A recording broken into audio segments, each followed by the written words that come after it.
اعوذ باللہ من الشیطان الرجیم بسم اللہ الرحمن الرحیم وَإِذْ قَالَ رَبُّكَ لِلْمَلَائِكَةِ إِنِّي جَاعِلٌ فِي الْأَرْضِ خَلِيفَةً قَالُوا وَتَجْعَلُ فِيهَا مَنْ يُفْسِدُ فِيهَا وَيَسْفِكُ الدِّمَاءَ وَنَحْنُ نُسَبِّحُ بِحَمْدِكَ وَنُقَدِّسُ لَكَ قَالَ إِنِّي أَعْلَمُ مَا لَا تَعْلَمُونَ صدق اللہ العظیم۔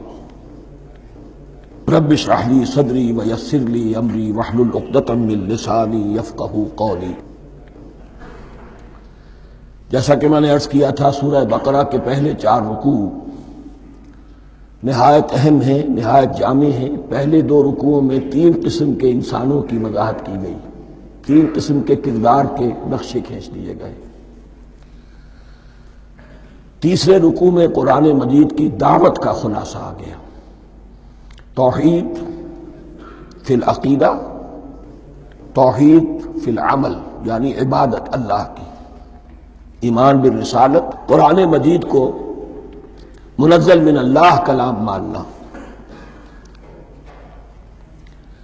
اس میں اگر شک ہے تو جو بھی چیلنج تھا، اگر واقعتاً تمہیں شک ہے، حقیقت میں شک نہیں ہے، لیکن جیسا کہ تم کہہ رہے ہو کہ تمہیں شک ہے تو کوشش کرو اس کے مقابلے کی ایک صورت بنانا۔ پھر آخرت، جنت اور دوزخ، ان دونوں کا تذکرہ ہو گیا۔ پھر ایک خاص مسئلہ جو قرآن مجید کے اسلوب پر اعتراض کی شکل میں آیا کہ اس میں مچھر جیسی حقیر شے کا بھی تذکرہ ہے، اس کی حکمت بیان کر دی گئی کہ تشبیہ اور تمثیل میں ظاہر بات ہے کہ ممثل لہو اور ممثل بہی میں مناسبت چاہیے۔ جس چیز کے لیے تمثیل بیان کی جا رہی ہے، جس شے سے تمثیل بیان کی جا رہی ہے، ان میں مناسبت ہونی چاہیے، اس میں عظیم یا حقیر کا کوئی سوال نہیں۔ پھر یہ بات کہ جن لوگوں کے دلوں میں زیغ ہے، کجی ہے، وہ اس قرآن سے بھی ان کی ضلالت میں، گمراہی میں اضافہ ہوگا۔ جو لوگ طالب حق ہیں ان کو یہ قرآن مجید ہدایت دے گا، اور کن کو اللہ گمراہ کرتا ہے؟ جو سرکش ہے، جو نمبر 1 اللہ سے جو عہد کر کے دنیا میں آئے تھے اس کی خلاف ورزی کر رہے ہیں اور صلہ رحمی کے بجائے قطع رحمی کرتے ہیں۔ اس کے بعد ایک بہت اہم فلسفیانہ بات آ گئی، اور اسی کے ضمن میں نے اصل میں یہ ساری بات دہرائی ہے۔ میں نے کہا تھا کہ یہ بات واضح ہوگی آگے جا کر سورہ غافر میں۔ پھر ذہن میں لائیے کہ جب یہ صورت نازل ہوئی ہے، سورہ غافر نازل ہو چکی تھی، لہذا یہاں اجمالی تذکرہ ہے، وہاں تفصیلی تذکرہ ہے۔ اہل جہنم کا قول نقل ہوا ہے، ربنا امتنا اثنتین واحییتنا اثنتین فاعترفنا بذنوبنا فہل الی خروج من سبیل۔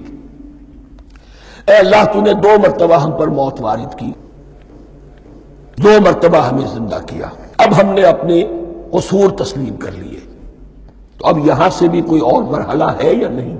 یہاں سے نکلنے کا بھی کوئی راستہ ہے یا نہیں؟ اس سے حقیقت یہ واضح ہوئی، انسان کی تخلیق اول ہوئی عالم ارواح میں، صرف ارواح کی حیثیت سے، اور حدیث میں آتا ہے الارواح جنود مجندہ، لشکروں کی شکل، تمام انسان۔ ان سے عہد لیا گیا الست بربکم قالوا بلی، پھر سلا دیا گیا ارواح کو۔ یہ گویا کہ پہلی موت تھی جو ہم گزار آئے۔ پھر عالم خلق کا مرحلہ آیا۔ عالم خلق میں یہ تناسل کے ذریعے سے رحم مادر میں جب ایک جنین تیار ہوتا ہے تو ایک حدیث ہے حضرت عبداللہ ابن مسعود سے، 4 مہینے کا جب جنین ہو جاتا ہے تو اس کے بعد وہ روح لا کر اس میں پھونک دی جاتی ہے۔ یہ گویا کہ احیاء اولا ہو گیا، پہلی مرتبہ کا زندہ کیا جانا، پہلی موت کی نیند سے جگا دیا گیا۔ اے تازہ واردان بساط ہوائے دل، اب ہم اس دنیا میں اس جسد کے ساتھ زندہ ہوئے، اب پھر موت آئے گی، جسد یہی چلا جائے گا جہاں سے آیا تھا، روح جہاں سے آئی تھی وہاں واپس جائے گی۔ ثم یمیتکم ثم یحییکم ثم الیہ ترجعون، پھر تمہیں اللہ کی طرف لوٹا دیا جائے گا۔ یہ ہے بہت گہرا نقطہ فلسفہ دین کا۔ اس کے بعد مضمون شروع ہو رہا ہے خلافت کا، جس کا اجمالی جو ہے تذکرہ تیسرے رکوع کی آخری آیت میں آ گیا، هو الذی خلق لکم ما فی الارض جمیعا، زمین میں جو کچھ ہے اے انسانوں تمہارے لیے پیدا کیا گیا۔ اسی کے ساتھ جڑتا ہوا مضمون اب خلافت کا آ رہا ہے۔ وَإِذْ قَالَ رَبُّكَ لِلْمَلَائِكَةِ إِنِّي جَاعِلٌ فِي الْأَرْضِ خَلِيفَةً، اور یاد کرو جب کہ کہا تھا تمہارے رب نے فرشتوں سے میں بنانے والا ہوں زمین میں ایک خلیفہ۔ اب خلیفہ کی حقیقت کو سمجھیے، خلیفہ کسے کہتے ہیں؟ نائب۔ عام طور پر لوگوں کو مغالطہ ہوتا ہے کہ خلیفہ جانشین جو ہے وہ تو کسی کے موت کے بعد ہوتا ہے، زندگی میں تو نہیں ہوتا۔ لیکن یہاں اصل میں ہمارے لیے بہت آسان ہے، انسان کی جو اصل حقیقت ہے اس دنیا میں اس کو سمجھنے کے لیے یوں سمجھیے کہ ہم آج سے 50 سال پہلے انگریز کے غلام تھے، ہمارا بادشاہ یا ملکہ انگلستان میں تھا یا تھی، دہلی میں وائس رائے ہوتا تھا۔ وائس رائے کا کام کیا ہے؟ جو حکم آیا ہے ہز میجسٹیز گورنمنٹ کا یا ہر میجسٹیز گورنمنٹ کا جو حکم آیا ہے بلا چون و چرا بغیر کسی تغیر اور تبدل کے نافذ کرے۔ ہاں جہاں کوئی حکم وہاں سے نہیں ہے تو یہاں کے حالات میں بہترین اپنی رائے قائم کرے، غور و فکر کرے، یہاں کی مصلحتیں کیا ہے، جو چیز بھی امپائر کی مصلحت میں ہو اس کے مطابق فیصلہ کر سکتا ہے۔ بین ہی یہی رشتہ ہے، اللہ ہے لیکن اللہ نے اپنے آپ کو غیب کے پردے میں چھپا لیا ہے۔ زمین پر انسان ہے، اب انسان کا کام یہ ہے جو ہدایت آ رہی ہے اللہ کی طرف سے اس پر تو بے چون و چرا عمل کرے۔ جہاں کوئی ایکسپریس ہدایت نہیں ہے، کوئی واضح ہدایت نہیں ہے، وہاں اپنے بیسٹ ججمنٹ کو ایکسرسائز کرے، اسی کا نام اجتہاد ہے۔ غور و فکر کرے، سوچے، اور جو بات روح دین کے زیادہ سے زیادہ مطابقت رکھنے والی ہو اس کو اختیار کر لے۔ بین ہی یہی رشتہ ہے در حقیقت، رشتہ خلافت کہ جو اللہ اور انسان کے مابین ہے۔ اب یہ جو دی گئی ہے یہ حیثیت تمام انسانوں کو دی گئی ہے، پوٹینشلی ہر انسان اللہ کا خلیفہ ہے، لیکن جو اللہ کا باغی ہو جائے، جو خود حاکمیت کا مدعی ہو گیا گویا کہ وہ باغی ہے۔ اب اگر شاہجہان بادشاہ تھا، اس کا کوئی ولی عہد تھا، اور ولی عہد جو ہے صبر نہیں کر سکتا، اپنے باپ کی زندگی ہی میں بغاوت کر دیتا ہے، حکومت حاصل کرنا چاہتا ہے، تو اب وہ کیا ہے؟ واجب القتل ہے۔ جو لوگ بھی حاکمیت کے مدعی ہو گئے ویسے تو حقیقت واجب القتل ہے، لیکن دنیا میں مہلت دی ہے اللہ نے، یہ دار الامتحان ہے، فوراً قتل نہیں کرتا، فوراً ختم نہیں کرتا۔ وَلَوْلَا كَلِمَةٌ سَبَقَتْ مِن رَبِّكَ إِلَىٰ أَجَلٍ مُّسَمًّى لَقُضِيَ بَيْنَهُمْ، اگر یہ پہلے بات طے نہ ہو چکی ہوتی، ایک وقت معین تک کے لیے انہیں مہلت اللہ نے نہ دی ہوتی تو اللہ فیصلہ چکا دیتا، لیکن مہلت دی ہے۔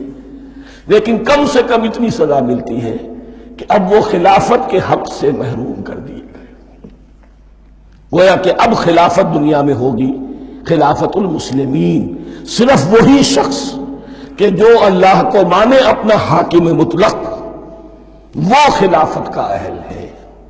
تو یہ چند باتیں خلافت کی اصل حقیقت کے ضمن میں یہیں پر سمجھ لیجیے۔ وَإِذْ قَالَ رَبُّكَ لِلْمَلَائِكَةِ إِنِّي جَاعِلٌ فِي الْأَرْضِ خَلِيفَةً قَالُوا أَتَجْعَلُ فِيهَا مَن يُفْسِدُ فِيهَا وَيَسْفِكُ الدِّمَاءَ وَنَحْنُ نُسَبِّحُ بِحَمْدِكَ وَنُقَدِّسُ لَكَ۔ اور یاد کرو جب کہ تمہارے رب نے کہا تھا فرشتوں سے کہ میں زمین میں خلیفہ بنانے والا ہوں، تو انہوں نے کہا کہ کیا تو بنائے گا اس میں جو فساد مچائے گا اس میں اور خوریزی کرے گا۔